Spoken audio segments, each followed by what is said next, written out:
Welcome into Hand Raise Guys, presented by Comer Heating and Air, Southern Air Conditioning and Heating. Let me get to the right screen here. No, this isn't great if you're watching this. If you're listening to this, we'll probably get it edited out. No idea why it is doing this these days, but it is.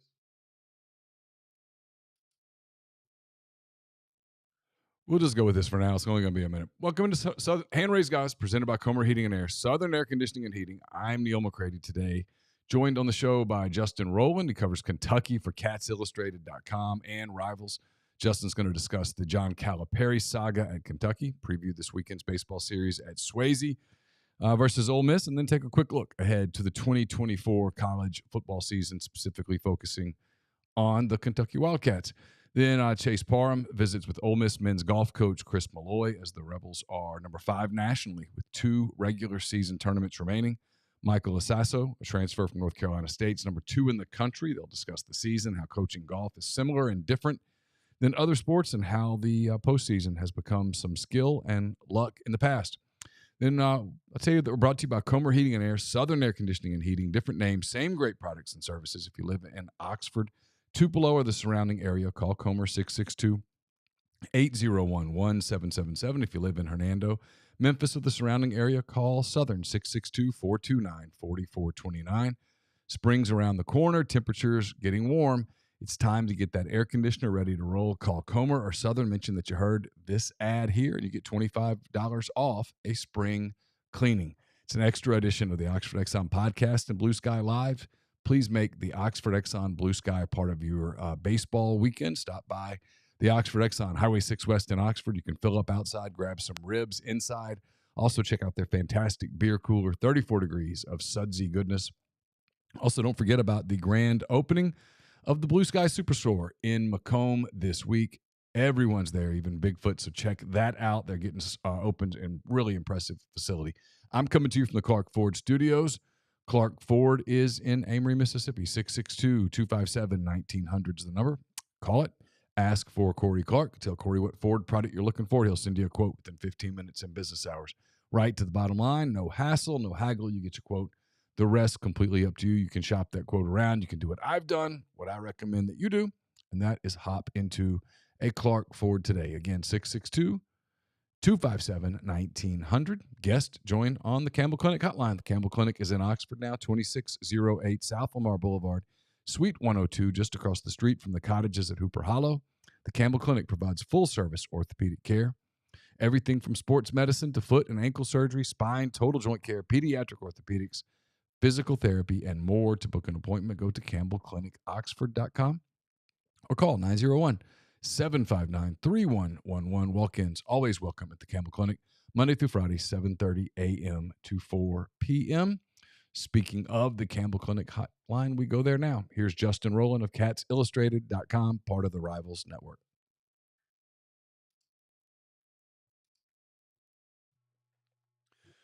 My friend Justin Rowland covers Kentucky for Rivals.com. I would say what's up, but you've been pretty busy. It's been a few days for you guys in the wake of Kentucky's loss to Oakland in the first round of the NCAA tournament. I'll start here. Are you surprised in any shape, form, or fashion that John Calipari is getting more time at Kentucky, or is that what you expected? I think if the contract isn't what it was, you could have a real conversation, and it would be a tough call. I could say things like, if you just look at Cal's stretch at Kentucky since 2015, it's no better than what Tubby Smith did. And Tubby didn't get fired, but he got ran out. He had to leave in the middle of the night, and it's the contract that has saved Calipari. The athletics director, Mitch Barnhart, gave it to him. It's really not much different than giving a pitcher a $300 million deal, when he's 34 years old. And that's kind of what they've been with. But the money for a basketball coach is not football. For a basketball coach, $33 million buyout is a lot to take on. You cover it every day. You guys do an incredible job covering Kentucky basketball.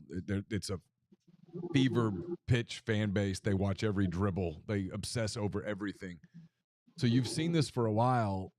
It's a talented team year in, year out, yet they don't perform in the postseason. What, in your opinion, is the reason for that? I mean, you go back to 2015, Cal was on one of the best heaters that any coach has had in the tournament ever. I mean, he was regarded as the best tournament coach in college basketball. And I think what we've just always done is just give coaches too much credit, give coaches too much blame. You talk about the unpredictability of the tournament format. I mean, I think really you can characterize the Cal era as like the first half of the Cal era. He didn't just have the most talent.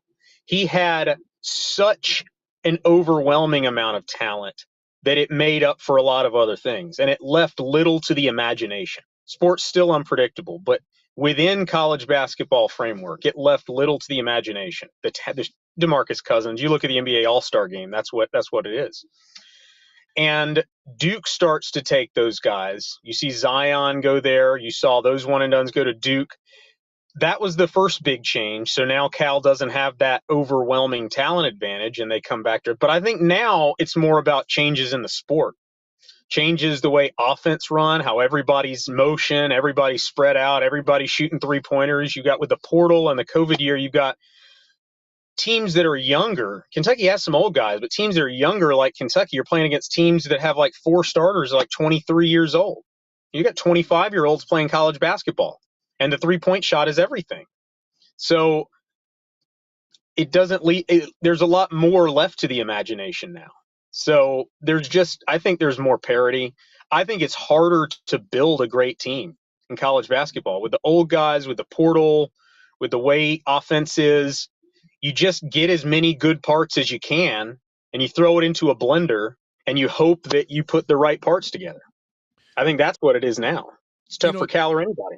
Yeah, it is. It's tough for anybody. It's why what Mark Few's done at Gonzaga is remarkable. 9 straight Sweet 16s. It's we're probably not talking about that accomplishment enough because we're so championship obsessed in our culture. Right. We probably don't give him the credit that he's due there. It was funny you were saying that about a young team. I watch a lot of NBA. I watch a lot of the Oklahoma City Thunder. Shai Gilgeous-Alexander, the former Kentucky star, is the star of that team. And they always talk about how young the Thunder are, which is there's always surprised by how well the Thunder play team defense, given that they're a young team. Typically, young guys, offense comes first, defense comes later. With Kentucky, the one thing that you could really pick apart at times this season was not just defensive lapses, but defensive disasters. I mean, where the guys didn't. There was no consistency on how they guarded pick and roll, how they went through screens, over screens, switching, communication. There was just so many things that went wrong, and it stayed wrong, and it ultimately killed them in the Oakland game. I'm curious. I know you keep up with basketball closely. You talk to a lot of people that do. What do you think is that's a byproduct of? Is that Cal and a lack of discipline on that end of the floor, or is that young guys, or what is it? One thing that I would say is the context, the few years leading up to this year, the common refrain about Calipari was he doesn't get modern offense. He doesn't get modern offense. You can't win a title playing with 2 bigs, throwing the ball into the big guy, standing around on offense, playing slow. If you've got all this talent, why are you playing slow? So he brings in John Welch as an assistant coach. He brings in all of these shooters, Antonio Reeves, Rob Dillingham, Reed Shepard, et cetera. Trey Mitchell is their 4. Their bigs are shooters. It's like the pendulum is here.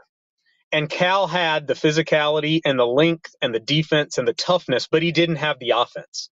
And so in the process of going to fix the offense, he just gave a lot that they used to just be able to take for granted. They became a softer team. Then they're also young. And they looked uncoachable on defense. They looked like they weren't even really trying a lot of the time, like not keeping the ball in front of them, playing off, not in a good hard set defensive stance, just kind of all over the place, jumping, biting on pump fakes, shot fakes, going for steals instead of playing solid defense, not knowing the situation. They looked uncoachable on defense. And you heard some players say, well, we worry about us. We watch us. We don't watch the other team. And I think it got to a certain point this year when Cal had to decide. He was bringing these big guys in over the course of the season. It's like, how do I want to build this team? How do I want to mold this team? Do I put this guy in and sacrifice some offense for defense? Do I go back heavy offense, the explosive lineup? And I just don't think he ever made up his mind. I think there were too many parts, there were too many pieces, and they never hit that spot in February where they used to when everything clicked and it's okay, this is how we're going to play it out. It never got that. It was always just, how does this team want to play? How do they want to play us? Who's going to play today? Who's got the hot hand today? It was one of the most inconsistent teams in college basketball, and the analytics bear that out. So how do you expect that they react after this? The portal's open.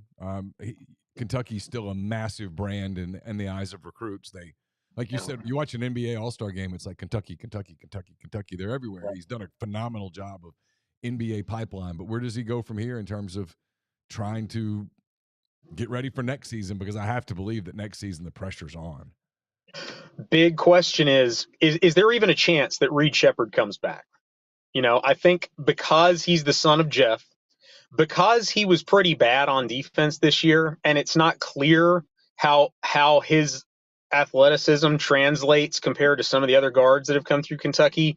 Conceivably with NIL, he could come back. If he comes back, Seth Greenberg called him a connector. He's the kind of guy that makes everybody around him better. And I think the fan base feels pretty universally that if Reed is on next year's team, they have a chance to be pretty good.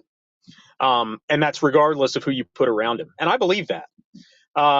But he's talked about the portal, and he talked about the guys that he gets from the portal this year have to know what they're coming into.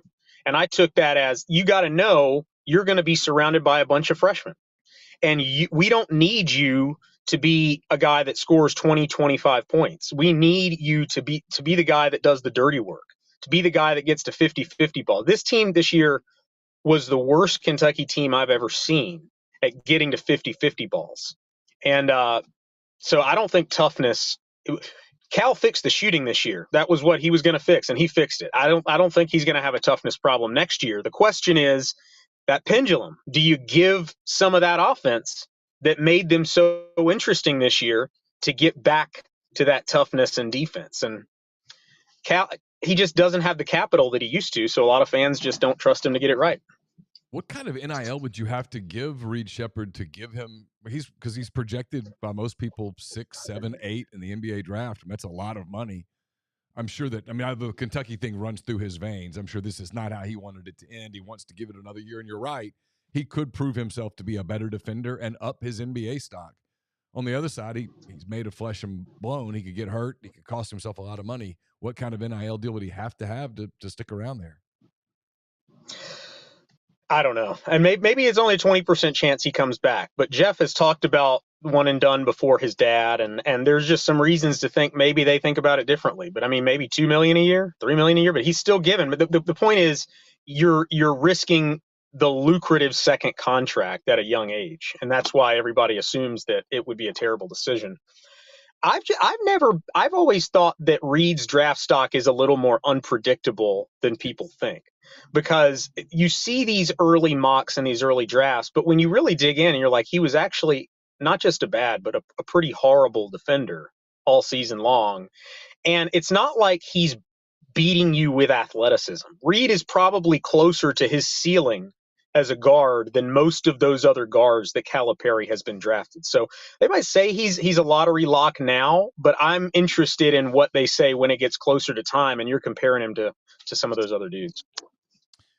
Last thing on basketball, then I'll switch gears. I'm just curious, what's the fan mood today? What do you anticipate the fan mood being in mid-November when things kind of kick off for real again? Obviously time will pass, people will move on, there will be a football season, all those things, but it's a program that the expectation is to make the Final Fours, to compete for national titles. He hasn't done that in a while. How did the fans embrace or fail to embrace John Calipari over the next 12 months? I said on social media a couple of days ago that Calipari has reached like standard presidential polling levels in modern America. Like 60% of the country hates him and they're mad and you're not doing anything and we're blaming you for everything that's been going wrong for a long time. And 40% kind of have their head in the sand and they're going to be okay no matter what, as long as they got food on the table. And, that's just kind of where he's at. And I think the fan base has known the contract is an issue for a long time. And so what are you going to do? It's still an Cal, issue next year. I mean, if this happens again, it's $27 million next year. 27 million. Yeah. It's interesting. The athletic director came out and made the tweet. Barnhart said, I wanted to address that I have spoken with him and he will be our coach next year. And there's no follow-up. It wasn't a vote of confidence. It wasn't a long-term thing. And I think that was Mitch retaining some control long-term, like reserving the right to make a move next year if he needs to, the way that he said it. But they're going to be talking on Lex 18 News tonight, Mitch and Cal together, and it'll be interesting to see. A lot of people have assumed that Mitch will force changes in the program, force some changes among assistant coaches who have been perceived as not working the hardest, and some other things. But that'll be interesting to hear. All right, I told you I'd switch gears. I will. Kentucky comes here for baseball this weekend. The Cats off to a great start, 5-1. Is that even resonating up there at all right now? And what do you think of this baseball team as they get ready to head to Oxford? It is. After last year, they made the surprise run to the tournament, and they made it against LSU. I think they were perceived as overachieving, but maybe they're a little bit more legitimate this year because they brought back a lot of parts, a lot of pieces. I view them as kind of a middle of the pack SEC team, which is a good position, a position you want to find yourself in. They'll probably have a couple of stretches where fans get nervous this year because they'll face more talented teams, but it's a much more complete roster. It doesn't feel like they're punching above their weight as much. Yeah, we talked about that on our show a lot. Tons of baseball interest here, and the middle of the pack of the SEC is this massive group. Hell, it might be 13 teams. It might be everybody but Missouri packed into one group where you can, there's a few teams that are a little bit superior to others, but not so much that it's significant. That's at least the way it looks to me. I told Chase Parham, who covers Ole Miss baseball for us, I don't think any team in the league wins 20 games. You followed a lot closer than me, but I do know that it's an opportunity. They see it as an opportunity this year. That as wide open as the SEC is, with a lot of those slots in the middle, they have a much better chance for a kind of SEC record they haven't often posted. Is it a team built on pitching, or is it offense, or a little balance of both, or what's? If I tell you Kentucky wins 16, 17 SEC games, how did it happen? Mingione is a small ball guy. I mean, he's going to emphasize base running. He's going to emphasize being smart at the plate. He's going to emphasize playing good, sound defense. And that's just, when they're winning, that's what they're doing well. So that's what they're hanging their hat on. I'll ask you about football before we go. Somewhere in maybe with a bourbon or a glass of wine, Mark Stoops probably giggled a little at that Oakland game, right? I mean, somewhere he laughed a little to himself, not publicly, but yeah. Well, there's you go back to the kerfuffle over basketball school. It's really been downhill for Kentucky athletics since that. People say they've got like the best combination of football, basketball coach, and Stoops won 10 games twice in 4 years, and Cal's coming off that incredible run. And then these two guys start arguing, and everybody's mad at everybody, and neither basketball nor football is doing well. But yeah, I mean, there's some competition over NIL, over funding. Who are the biggest boosters given to? Is it football? Is it basketball? And you work at the same school with a guy. I mean, the stories about Rupp and Bear Bryant, the cigarette lighter and the Cadillac. Rupp got the legend had it that Rupp was given the Cadillac and Bear was given the cigarette lighter, and that's why I left for Texas A&M. So there's always been that basketball football divide at Kentucky that's even extended into the fan base. For instance, like, people are more on one side, more on the other. They see this as hurting us, that's hurting us. Yeah, Stoops probably took some gratification out of it. Ole Miss plays Kentucky this season. It's an Ole Miss team that's, frankly, I think it's playoffs or bust. A lot of people push back on that, but I'm like, it's kind of what it is. I mean, 8-4 is failure this coming season. What will Ole Miss see in Kentucky when the Wildcats come here? Still the look of a pro-style offense that Liam Cohen installed, but it's going to be more college than pro. It was more pro than college. Now it's more college than pro with Bush Hamden coming in. He was a big Chris Peterson guy at Washington and at Boise State. And I think he's more open to the quarterback run game.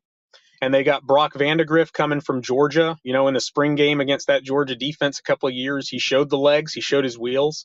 They don't have a lot of depth at quarterback, but you're going to see the quarterback running at Kentucky more than you have in recent years. And look, Ole Miss as an outsider and Missouri are like at that point where you got a team that's good enough. You can go to fans and say, all right, push us over the top with the NIL. This is the moment. This is the time. Kentucky fans might say, well, we went down to Oxford a couple of years ago and not a very good Kentucky team had a chance. But Ole Miss is going to be a solid favorite in that game, probably 10 to 14 points, I'd imagine. What is your thought as a journalist who's covered this for a while about where things stand right now, not just with NIL, but with the multi-transfers, the ability to field a team that fans know year over year? Ole Miss fans right now seem to just be totally embracing it because they're winning, right? That's it. I mean, if they were not winning at this same level, they might have a little more trepidation, a little more angst about it. You're at a program, you're covering a program that is winning, but they're not winning at that level. What is sort of the fan reaction to the state of the game right now? Well, I think Kentucky fans see that, like, if you just have a ledger and you've got like who you've lost and who you've gained, they've still benefited more from the portal than they've lost. Yeah. And they kept Barryon Brown and they kept Deion Walker. Those are the two guys that athletically look like they belong at Georgia. And they would have commanded a very steep, they're going to be top 10. I mean, Deion will be a top 10 pick. They kept that guy, but I think fans know the impact is at Kentucky.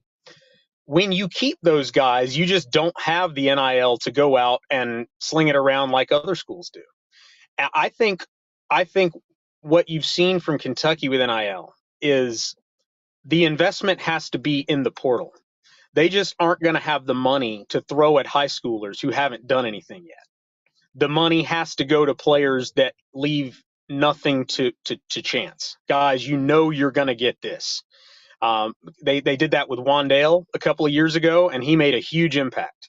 Barryon was kind of that investment last year, and the production fall off was steep. So I think that the fan base's take is they know they got the money to have one or two superstars a year. You just better be sure that you're going to get the production you're expecting.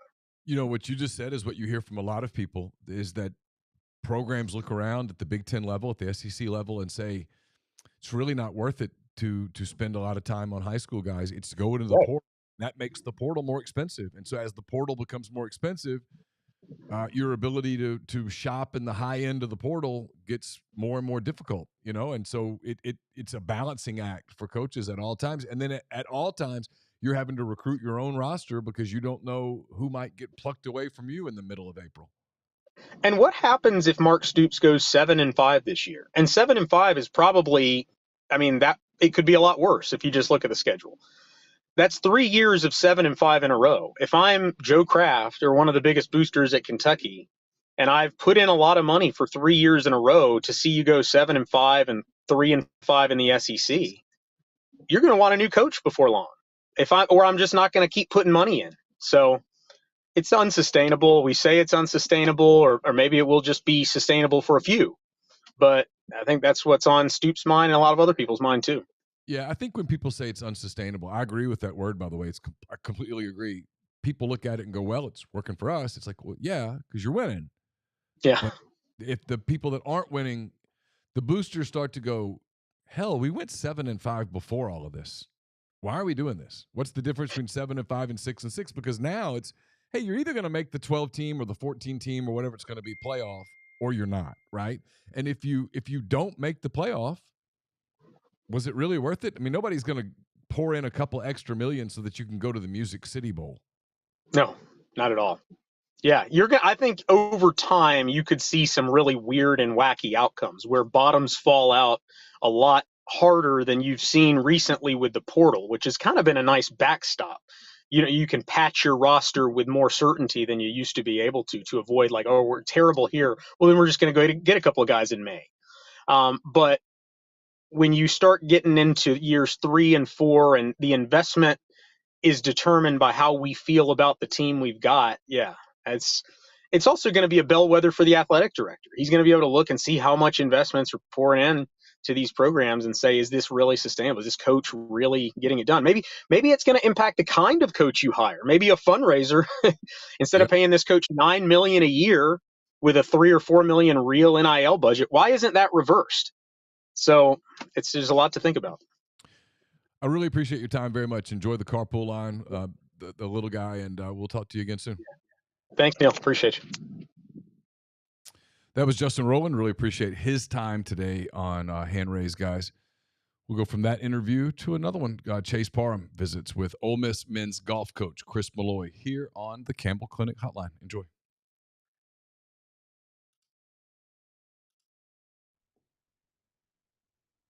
Chris Malloy now joining us on the Campbell Clinic Hotline. Chris, you had an off day today. You said what are we doing with it? I know you're going out to the hunting camp for a minute, picking some stuff up, having some lunch. I mean, you're really not working at all today, are you? You're just completely taking the day. I am trying to take full advantage of my off day, I guess, is what you're getting at. And you'd be correct. Now, it's I had a little lunch and then spent a little time with guys coming in and out, but we kind of got thrusted right into our season after hunting season, and I hadn't had a chance to get down here. So the redneck in me said, I finally got to get down before we hit the road coming, next week for 3 weeks, and then it's really behind us. So came down to grab a few things and heading right back to Oxford. You're the opposite, because most people get the off day and go to the golf course. You're trying to get the hell away from the golf course on an off day. Quickly, yes, absolutely. Couldn't get out of there quick enough. When did you lose the desire to play golf because you're around it so much? I don't, because you don't hit many golf balls. No, it's a really good question. And I think with me, I'm really competitive, right? Played at Ole Miss and played a pretty high level. And, once I got no desire to play with my players because they just beat my brains in. So I'm way too competitive to do that. And I've run out of excuses. So during the school year, no. I mean, during the season, I don't do any of it. Now during the summer, we were talking about last night. I was at the baseball game with Coach Golding and a couple of guys, and we were already starting to talk trash for our summer golf. Okay. So we'll get out to the country club, and I'll see you, and we'll all be around, and we'll kind of get in our element, I'll say, and have a good time. But yeah, that's the limit of my golf. Is part of that what you said, though, that you're not as good as you were then? I mean, is it hard mentally to know, hey, I'm just out here hacking it compared to what it was 10, 15 years ago? Yeah, and I think it's part of getting old. Part of I'm not going. I don't have time to to put into it. But once I got to that stage where I would hit a shot and you hit it and you look at the window where the ball used to be coming out, and it's nowhere in that window, like not even close to it at any point in time. I went, no, I'm good now. I'm fine. So a lot of team success, obviously a lot of individual with success as well as Michael Sasso at this point. I saw this morning number 5 for the team, latest rankings, number 2 for him. And usually I go team first, but I'm pretty intrigued just because of the world we're in right now. Sasso coming in and having this level of success. I guess take me through that process a little bit. When did he come on your radar? Take me through the acquisition of him to Ole Miss. Yeah, Chase, he was he was a freshman last year. He's from Raleigh, North Carolina, and then was a freshman at NC State. Somebody that we knew about certainly in the recruiting process, but he wasn't really going to go out of state. So we were really never in on it at that point in time. Close with a couple of our guys, Patton Samuels and Cam Tankersley, who are now sophomores on our team. So he was friends with them. So once he got on the portal last year, we had some, natural connection there and had a couple of phone calls and had him in on a visit. And it was funny. We were the first of 3 or 4 visits. I think he's supposed to go to maybe UVA and Tennessee and somebody else right afterwards. And he came down and just things clicked. And I just thought he was, when you're around Michael, he's a big personality. He's a very confident guy. He was all the things that I thought we needed. He was a very good golfer. Even though he had a pretty good freshman year, nothing great, but we knew the tools were there. And I just liked attitude wise, everything that that he was going to add to our team. Did I think at this point in time he would be, the second best, player in the country? I think we hoped, we knew schools, but we knew he would be a success. I don't know that we knew he'd be this good this quickly. How are you able to, and obviously, like you said, you knew him from recruiting, you're watching, you've got different thing, but I mean, is it just about scores? Is it about swing? I mean, do you have film? Like, it's not like baseball, football, different. Like, so how are you sort of gauging their actual golf ability and something like that? Well, I think with junior, golf recruiting and recruiting in general, yes. I mean, you're looking at, do they have a pretty fundamentally sound swing? Yes. Okay. But, to that argument, I'd say, Braden Thornberry didn't, but Yeah. good. But what kind of consistency? What's their ceiling? All the things you look at in other sports. Okay. Sure. But with me, and I mean, Chase, you've been around me a lot. I got to have the right guy to coach, and I think I can help motivate. I can help a guy like Michael and the guys that are on our team, but I don't think I'm for everybody. And we have those very, very honest conversations in recruiting, and we have really, really uncomfortable conversations sitting in my office at the golf house with these recruits when they come in, and because listen, if they've been told that how great they are, which is fine, you want to pump into a player, and we certainly do that, but if they just been coddled their entire life and never told no and never had structure and never had somebody get on their butt, then man, I'm not the guy for them. And I'm honest enough to know that, I can tell them what they want to hear, but when they get here, they're going to be shell shocked and it's not going to work. And now they're going to transfer out, especially in this day and age. And that doesn't help anybody. So, again, I think it's all the above, but with me, as much as anything, it's attitude.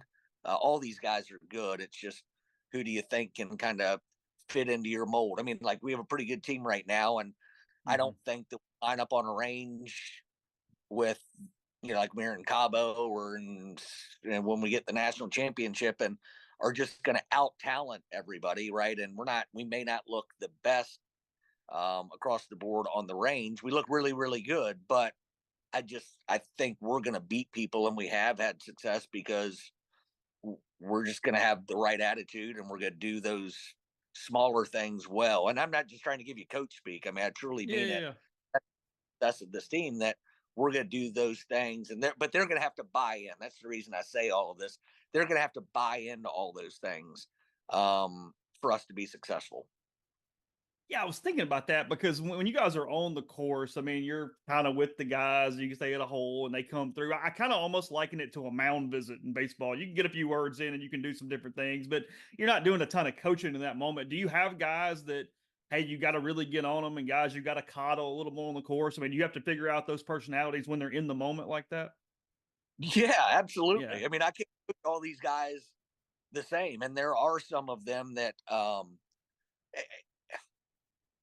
I think as much as anything, it's knowing what the situation was and knowing when you got to get on them. And some of these guys, it's after 3 birdies in a row, you have to hop their tail and kind of get them back to being refocused, because you kind of look at a trend of what they've done in the past, and they get on a roll, and then they get lackadaisical and start firing at pins and get completely away from their game plan. That you got to kind of shock their system a little bit. And then on the flip side of that too, I mean, some guys that, they get down the dumps and maybe they start feeling sorry for themselves. I mean, you kind of got to hop their butt a little bit and just getting them refocused. But you better know when to give them a hug.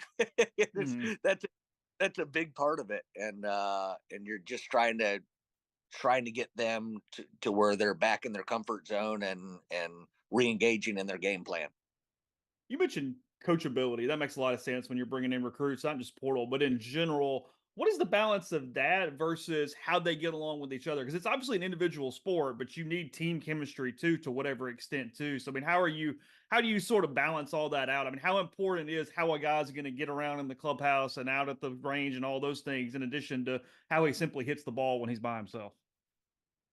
Yeah, I mean, I think it's huge that Okay. if they're just, and we're in an individual sport. I mean, like let's make no bones about it. So we are unique in that role. All of our individual success at the end of the day mounts, to correlates to what our team success is. But so we're different. We're not passing the ball off like football or basketball. But man, if we're not on the same page and it's just about leading up to the tournament and in a practice round and before a round, if it's me and not the team, then and that's just probably not going to work. The guy that comes in, which again, back to being a very individual sport, we come across it a lot. The guy that goes, "No, I'm good. I Mhm. I don't need coaching. I don't need that."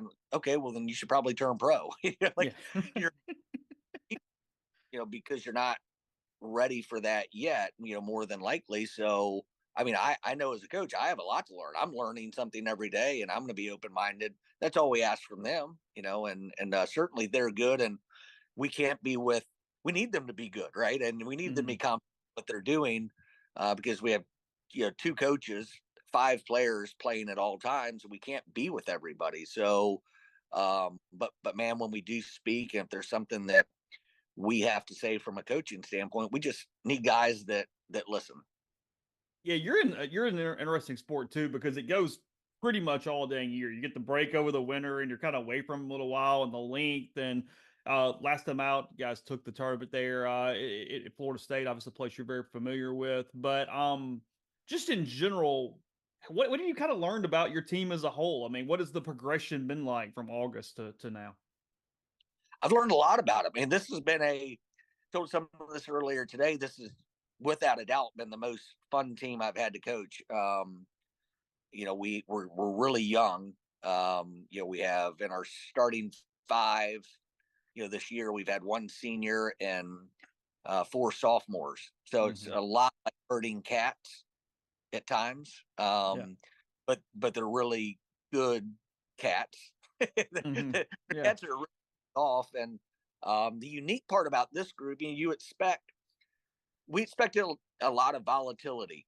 With it being such a young team, and in the whole year, I've kept telling people, man, it's just with a young team, it's coming.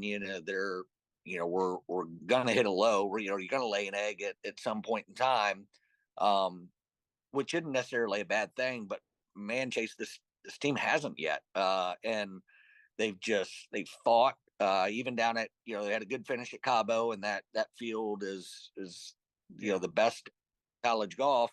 We didn't have our best stuff, and finished 5th in that field, which was really good. We went down to then go to Tallahassee, as you mentioned, won on you just don't win down there against Florida State, who's a really they're top 16 right now on their home golf course against some other really, really good teams as well. And again, we did it without having our best stuff, man. I mean, we just hung in there. And that's what I like to see. That's what I pride ourselves on, as we as coaches is, man, I don't need to be the most talented team this week, but I absolutely we can control being the toughest. And man, again, not coach speak. They were so tough without their best stuff and hung around long enough, and all of a sudden, like the last 3 holes in Tallahassee, um, man, the pressure flipped around to Florida State. They felt it, and man, our guys Hmm. just kept and hung in there, and were rewarded for it. So, yeah, it's a unique team. Again, just being so young, I feel like usually is when you have freshmen and sophomores in your lineup, you want to coach those guys the most, right? I mean, normally, Hmm. my assistant go with one of them, I'll go with the other, and we'll go from there. We'll you do the math, and 4 sophomores, and then 2 coaches. We haven't been able to do that, so we've had to coach a little bit differently, and it's worked out to this point. Maybe you hoped it and didn't know it. And I mean, you're honest about what's happened all the way through, good and bad, with your tenure. And a lot of times you've had a lot of really good play at the top. It's been sometimes hard to get the 4 and 5 with the consistent numbers the way that that you've wanted it. Did you think going in, hey, I've got a group that potentially is going to be a little more better at those final spots. I'm going to have a little better scores in some different areas. I mean, what's been the key to sort of having a little bit of a deeper roster as your career and your tenure there has moved on? Yeah. 2 years ago, we had the best finish we've had since 1986 or something, crazy like that. And truth be told, I thought that team was pretty good. I thought we had a much better team in terms of if you're looking from 1 through 6, or even like last year, 1 through 7. Man, we were really, really, really good. But ultimately, had one bad week at NCAA regionals and bands, which happens. It happens every single year. So, I mean, kind of to answer your question, I thought last year's team was really deep and probably on paper deeper going into the year than what this one was. But this one, man, I'm like, we have guys. We got 1 through 7 right now are pretty darn good. And we got guys battling it out. We have qualifying going on right now for our 6th spot that will be an intense qualifier, and that's the name of the game. We've just had guys at the bottom end of the lineup really stepping up. And if you look through our entire year, yes, Sasso has been our clear leader.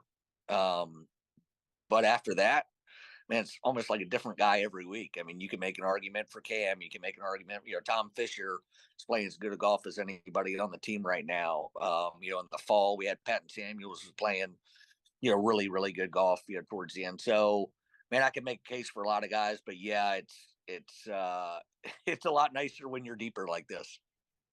I assume you're proud of the guy, and you probably handle it as you've gotten a little older, but it's got to be one of the more frustrating thing in sports coaching when your individuals like top 5 and not counting, right? Like, I don't know what else could possibly compare to that, but because I'll look at the scoreboard and see your 6th guy up there at like 6, and I'm like, he's got to be so pissed off right now in a way.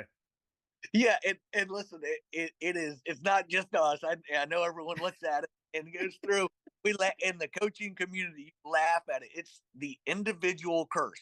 It never fails. I mean, I don't know how many times I've ever had it where our individual doesn't beat any of the guys, in the top 5. And obviously everyone from the sidelines, and I get it. I would probably be doing the same thing. Goes, Malloy's an idiot. Like, what? He should have picked this guy. But every team, we all laugh about it as coaches. It happens. But for a coach, yes, I mean, there's a frustrating side to it, and I think it allows you to kind of light in your guys a little bit and go, listen, if you'd just done this back at home, you'd be a little bit better and we wouldn't have this issue. But the point of taking an individual to a tournament is exactly for that. It's for them to get some reps. It's for them to get some confidence, that they can get back in the lineup. The other good thing, some guys, you shouldn't do it. As I mentioned, it is an individual, sport at the end of the day. But guys, naturally, I did it, when I was playing, that they get in the lineup and they treat it just a little bit different, right? They feel like I'm letting the team down, and there's that little bit extra pressure there. So that individual side of things, it is refreshing that they go to, and they're not worried about that little component. And to your point, you see what a difference it consistently makes. They go out there and just treat it like another round of golf. So it's a great coaching point too, for Patton Samuels, like at Fallen Oak, almost wins the tournament with a few holes left. He was in the lead. It's a coaching moment for us to sit there with him and go, hey man, see, I told you, it's just normal golf. It's just like summer golf and playing in an individual tournament. So, no, they're all teachable moments. So I don't know that I can explain it exactly. I have a little better idea than the normal person. How does qualifying for the tournaments work for you guys? To give me a kind of a brief overview of it. Yeah, it changes throughout the year. At the beginning, in the fall and really in the beginning of the spring, you'll qualify for more spots. You take 5 guys. 5 guys play each week in the lineup. And we'll have an exemption. Well, to start out the year, we'll maybe hand out one exemption. Maybe if a guy played well in the USAM or just had an unbelievable summer deal. I mean, just kind of reward them for playing good golf. And maybe you don't have time for all the qualifiers leading up to it. But after that, Let's say, we gave out one exemption and we have time for, qualify for 4 spots. Well, the way we do, I won't bore you with the details, but we do our qualifiers. And they're all different ways of doing it, different programs. You ask any coach, they'll probably give you their own way of doing it. But we do 3-round qualifiers. So, and we'll break it into different qualifiers because every college golf tournament you go play in is 3 rounds. We're trying to replicate what we're going to see. So we'll do 3-round qualifier, and the winner of that qualifier goes. So ideally, leading in that first tournament, we'll have time for 4 different qualifiers, so 12 total rounds. And that way they get out there, and all these guys are thinking about is winning. They're not thinking about, hey, I'm going to get second place, third place. Because like when Braden Thornberry was here, that's really when it was, when I took a deep dive into it. He's the number 1 player in the world, clearly the best college player that's out there. But if I laid out a qualifier where I said, okay, we're going to do 7 rounds of golf, however many rounds of golf, the top 4 are going. As competitive as he is and was, and as good as he is and was, somewhere in his mind, he'd be like, hey, I'm going to win this qualifier, but I just got to get a top 4. And it'd be believable when I'd set it out that format, how many times that guy would get, and other teams, clearly your best player would get the 4th spot and get the 3rd spot and barely get in, and they lose focus of winning. And that's all we preach when we get to these tournaments. I'm like, I want 5 guys that are trying to win this thing individually, nothing else. Don't worry about the team, don't worry about anything else. 5 guys try to win individually, because we finished 1 through 5 individually, we're gonna be tough to beat, right? Everyone finishes in the top 15, we're gonna be tough to beat. So it's just a mindset, and that's how we do it. Yeah, it's such a thing. I mean, I'm kind of, one reason I want to talk to you was for the person who doesn't necessarily follow golf or college golf. It's just like all those differences, and you're building to what you're getting to now. You got a couple regular season tournaments left. You're at Mississippi State, you're in Nashville, and then SECs, and it's all relying on, as you said last year, regionals, 1 bad round, 1 bad day, 2 bad days. I mean, you can do all you want to, but at the end of the day, it's just about playing well when you have to play well, and it's a lot of luck probably involved. I mean, I obviously had knew the story and seen the pictures, but we were getting a good laugh out of it. When I was coming back from Disney, Kyle Ellis and I were on the same plane, and we were letting our kids sit by each other. So we moved up, and I was sitting by Kyle, and he pulled out the bird picture when you lose the regional with hitting the damn bird of all things. And I'm like, you can do everything right, and sometimes it's just not your day. It just doesn't matter what happens, Chris. Yeah, it's unbelievable. Think about when we had 2 straight years, we had the bird thing, was just a fluke. And then, and for anybody not noticing, your player literally hit a bird to not advance to the national championships. Well, think about this, Chase. We were free and clear, and that Sarut Von Chysett was our player, and Kyle was walking him. His first ball, he hit down the right center of the fairway. They never found the ball.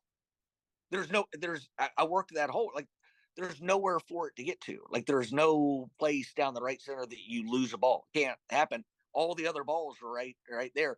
So Sarut has to go back to the tee, then hits in the right rough. Okay. Obviously, they find that the ball's right there. The rough's not thick.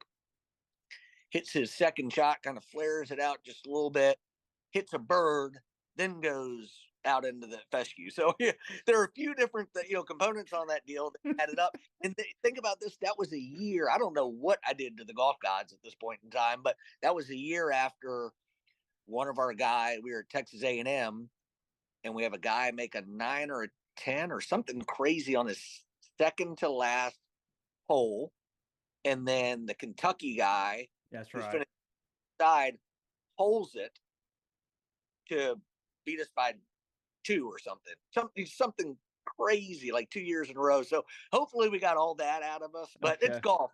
That's what I tell our guys, you know what, play better, and don't put yourself in that position. Can you work into, I don't even know how this works, so I'm asking this for myself too. When you've got several regionals, obviously they're across the country, so courses, grasses, all different, all those things. Can ranking help you in some way? How does this work as far as where you go, or is it a crapshoot? It's such a crapshoot. I think that, I've been looking at it this week a little bit, and it's still early. There's still going to be some movement, but right now we're in line for number 1 seed. And I think we'll be a number 1 or 2 seed in the NCAA tournament, if I had to guess. But they go down an S curve, so the top 6, they'll place the top 6 teams, and then it's supposed to be an S curve. But the unique part about our sport, so the couple of examples I'll give, LSU is hosting this year. Well, they're not. They're a dangerous team. They just, won a tournament over in South Carolina this past week. I think they were ranked roughly like 35th. Well, they're going to be hosting, and they're going to be probably a 5 seed at their home place, and they're a 5 seed. You don't want that. Yeah. No, they're 2 seeds. So now you got two seeds, and hey, we'll fight that battle. It is what it is. But those are the ones that kind of catch your eye a little bit, and they're probably the uniqueness of our sport, because again, we're not playing on a field, we're not playing on a court. It's a unique. These golf courses are unique. Then you mentioned, the different grasses. So Purdue's hosting, so that's all bent grass. Stanford's hosting, so that'll be a mixture of the bent, Bermuda, and some fescue. So we have plans in place for all these. Hopefully, start guide. We're usually pretty good about narrowing it down to about 3 places that we'll probably go. And we'll have a plan in place for all those places. So if we get sent out west, we get sent to Stanford, I already have the 3 golf courses lined up that we'll go play. From when we're out, that's where we hit the bird. So I'm going to look around for birds, make sure the birds are away from the 16th hole. And then, but we'll do the same preparation, because we played well there last time. We'll go play some of those same golf courses. In Purdue, we'll go up and play Crooked Stick and a couple of those bent grass. LSU don't have a whole lot to do. That's Bermuda and Bermuda. So those are the interesting, unique things with golf. But they're a big deal, man. It all matters.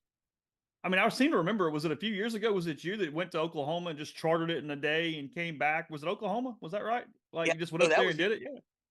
Yeah. Alabama was supposed to host, and they punted when they didn't get the regional, or they didn't qualify for regionals, and they weren't going to host it, and they were having conversation, whatever. So at the last minute they punted. Well, Oklahoma was the number 1 team in the country, so it was a little bit unprecedented. The NCAA said, okay, can you host in a 10-day turnaround? And they said yes. So I got on a plane the next day. That's right. And when I knew that it may be there, I don't even know we had gotten picked yet, but I knew there was a chance. It was one of those 3 that we could potentially go to. And I flew up there, and I was thinking I was smart. I didn't even call Hibble, the coach. I was like, you know what? I'm just going to, be stealth and get out there. Well, I showed up after taking like a 5:30 flight, going through Dallas, getting to Oklahoma City, going down there. Well, the gates are closed. The golf course is closed on Monday. I was like, oh my God. And luckily, the general manager and head pro pulled in like the same time as I did. He was coming to his office to grab something out of there. And he's like, "Hey, help you?" I said, "Yeah, kind of." And I walked him through, and he laughed. He goes, "All right." He goes, "Open the gate for you." He goes, "You can walk around, make it your home." So I actually went to every tee shot, approach shot, and I just did a picture and video, and then brought it back for my team. And it helped us. We played great. But I do think it just for a golfer, right, to get a different look, and they could compare it to their yardage book and actually know what it was looking like before we got out there to the practice round. There was some form of familiarity, and as golfers, man, we're so superstitious and soft. We need any little bit helps. So it certainly helped us out for that. So we're talking about like a bottle of water, a rangefinder, your phone camera, and a pencil and a piece of paper at that point. Yeah. That's 100% what it was. How long does that take? It was a while. I'm I'm pretty thorough when it comes to all that. Okay. It was I'd say about 5 hours. Okay. Because but it was also, I was trying to walk around and look at the different areas, do whatever I could as a coach too, to kind of familiarize myself with it, and a little bit less work for the practice round. So I was out there. I didn't have a flight coming back until like 8:00 that night anyway. So Why not? Yeah. It wasn't there that I was going to be sitting at the airport or bored regardless. Last thing or two, you guys have had the short course for a few years now, Tosh family, and the benefit and the help of that. Things are in pretty good shape around there. Played in a scramble out there on Friday at the Ole Miss course. What is the short course and just kind of some of those things done for you now that time has passed and we've sort of went through some recruiting cycles with it? And not just that, but your actual team and the improvement that you make day to day. Yeah, I think it's been a game changer on both, right? It's really cool in recruiting. It's something, the way we designed it has lights and speakers. No other place has both of those. I mean, both of those components. Now, does that make you a better golfer? No, it doesn't. And we say that in the recruiting process too. It's cool. Yeah. It doesn't better, right? If you're not out there actually using it and you're out there just listening to the music, like it's, doesn't do anybody any good. But um it has been unique. It separates us in that standpoint. It's our guys and girls, they use it, in the fall is really where I think in my mind I had it that on these shorter days where it got dark earlier, that's where the lights would really come into play, but it hasn't been that much the case. It's more in the fall, when it's been hot, and they get done and they come back out at night, and man, they utilize it. I mean, they utilize it a lot more than I would have when I was in college. But they're out there all the time. So it's really helped us. And then with preparation, going up to Vandy next week, it's gonna be thick, rough, and really fast greens. Well, that's something we don't really have necessarily around here. But man, we can do that on the short course, right? And that's, Mike Kent, our superintendent there, has done a amazing job of keeping that place in good shape. And again, he get this week and then next week before we leave, they'll be lightning fast. Mm-hmm. What does that mean on a meter if you put it on it? Next, we'll have it at 11.5 to 12 on the stem. Pretty quick. And we have a lot of slope. And sure. the other kind of cool part with that short course, we have our chipping and putting green when they're all kept the same condition, but the other greens that are out there, the other 6 greens that are actually out on the course, they're half the size of what a regular green would be on a golf course. And again, that's by design, so that they play those over and over and over again. Then when they get to a real golf course, they go, "Oh my gosh, all these greens are huge," because the one we've been practicing on and practicing those simulated shots from 125 yards to a tucked left pin just over, a ridge. Well, they have, a lot bigger green that's actually out on the golf course. So all of that has helped for sure. And listen, we're about to redo our building, all those. I mean, facilities matter, and we're long overdue, but we're getting them now. Little fan interaction and possibility on Thursday, 6 to 8 o'clock, back 9 for that. Men's team, women's team, some giveaways, a lot of stuff. Just another little way to for people to get involved with the golf team there, Chris. Yep, it'll be fun. It'll be we haven't done this in a little while, so our guys, girls, they're a fun group to be around. They get along great with each other. I would suggest going out if you can and bring the kids. It'll be fun. Well, I appreciate it. You got a couple more regular season events, and again, the SECs, and then the real postseason as it gets started. So be safe, headed back to Oxford, and let's do it again. You're the man. Thanks. Yeah. That was Chris Malloy, Ole Miss golf coach, with Chase Parham here as we wrap up a Thursday evening, another week in the books here at MPW Digital.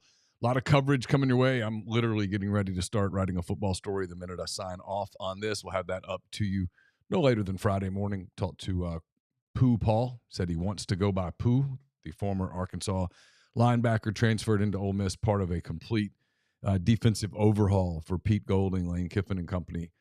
Defense that looks really good on the practice field here in the spring. Another week of football coverage coming to you next week. Also, Ole Miss entertains Kentucky this weekend, 3-game set at Swayze. Chase Parham will have coverage of that to you. And, of course, we're keeping an eye on the basketball transfer portal and all sorts of other things. I have 10 weekend thoughts to you. Happy Easter to everyone out there. Hope you have a great holiday weekend. Be safe, and we will be back with you next week. for another edition of Blue Sky Live, the Oxford Exxon podcast, and more here at MPW Digital. For Chase Parham, I'm Neil McCready. Until next time, take care.